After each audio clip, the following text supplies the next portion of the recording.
एका महिलेने 8 लोकांना चुना लावला, त्यांच्यासोबत लग्न केलं, त्यांना फसवलं, अशी एक धक्कादायक बातमी समोर आली होती। गुडघ्याला बाशिंग बांधून फिरणाऱ्या लग्नाळू लोकांना कोणी चुना लावला म्हणून तुफान चर्चा झाली। पण या प्रकरणात 360 डिग्री ट्विस्ट आलाय।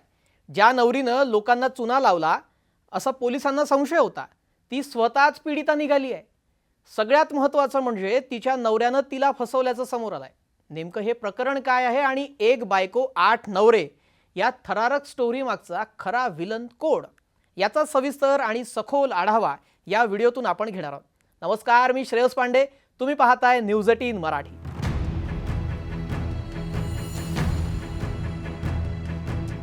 ही घटना आहे बीड जिल्ह्यातील उमापूर परिसरातील।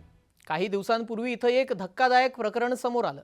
एका तरुणाचं लग्न मोठ्या थाटामाटात लावून देण्यात आलं। लग्न लावून देण्यासाठी मध्यस्थ होता, एजंट होता आणि त्यानंतर व्यवहार करण्यात आला।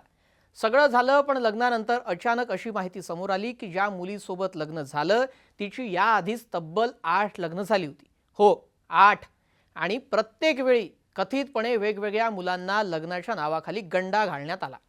म्हणजेच लग्न लावायचं, पैसे घ्यायचे आणि मग अचानक गायब, असा प्रकार सुरू असल्याचा आरोप करण्यात आला। आणि या प्रकरणानंतर संपूर्ण बीड जिल्ह्यात खळबळ उडाली। बीड जिल्हा सोडावं, महाराष्ट्रात खळबळ उडाली। कारण अनेकांनी दावा केला की या बीड जिल्ह्यामध्ये बोगस लग्न लावून देणारी टोळी सक्रिय आहे। नववा नवरदेव ठरलेल्या योगेश शिंदे यांनी तर थेट पोलिसातच धाव घेतली आणि लाखो रुपयांची फसवणूक झाल्याचा आरोप केला। हे प्रकरण इतकं गाजलं की सोशल मीडियावर त्या तरुणीला 8 नवऱ्यांची बायको, लुटेरी दुल्हन म्हणून ट्रोल केलं जाऊ लागलं। पण कथा इथे संपली नाही, कारण आता या प्रकरणात एक नवीन पात्र समोर आलं आहे आणि त्याचं नाव आहे गणेश अंदुरे। हेच ते व्यक्ती ज्यांच्यावर लग्नामध्ये मध्यस्थी केल्याचा आरोप करण्यात आला होता। मात्र आता गणेश अंदुरे यांनी संपूर्ण कथेलाच एक वेगळं वळण दिलंय। त्यांचा दावा आहे की त्या तरुणीची नाहक बदनामी करण्यात आली। इतकंच नाही, तर त्यांनी गंभीर आरोप करत म्हटलंय की तक्रार देणाऱ्या नवऱ्यानेच त्या तरुणीला मारहाण केली। आता इथंच या कथेला खरा ट्विस्ट मिळतो, कारण आतापर्यंत सगळ्यांना वाटत होतं की ही तरुणी आणि टोळी मिळून मुलांना फसवत होती। पण आता जर जबरदस्तीने तक्रार दिली असेल तर मग खरं काय? याच दरम्यान या प्रकरणाशी संबंधित असल्याचा दावा करण्यात येणारी एक ऑडिओ क्लिप समोर आली आहे। या ऑडिओ क्लिपमध्ये कथितपणे त्या तरुणीवर मारहाण झाल्याचा उल्लेख असल्याचं सांगितलं जात आहे। मात्र या ऑडिओ क्लिपची अधिकृत पुष्टी झालेली नाही आहे। ही ऑडिओ क्लिप काय आहे ते देखील आपण ऐकूयात। न्यूज 18 मराठी याची पुष्टी करत नाही। हॅलो, हा बोला ना। काही नाही भाऊ, म्हटलं मी जाते माझ्या माहेरी, ते रोज दारू पिऊन मला मारहाण करत आहेत। मग आमचं झालंय बोलणं, आता ते म्हणलं लय चुकले म्हणले 2-4 बारे, मग आता नाही चुकणार म्हणलं। डायरेक्ट मला धमकी देतात, ते तुला मारून टाकन, तुझ्या घरी तुझ्या बहिणी भाऊ आहे त्यांना मारून टाकन, जिथं फोन केला तिथं पोरं जातील।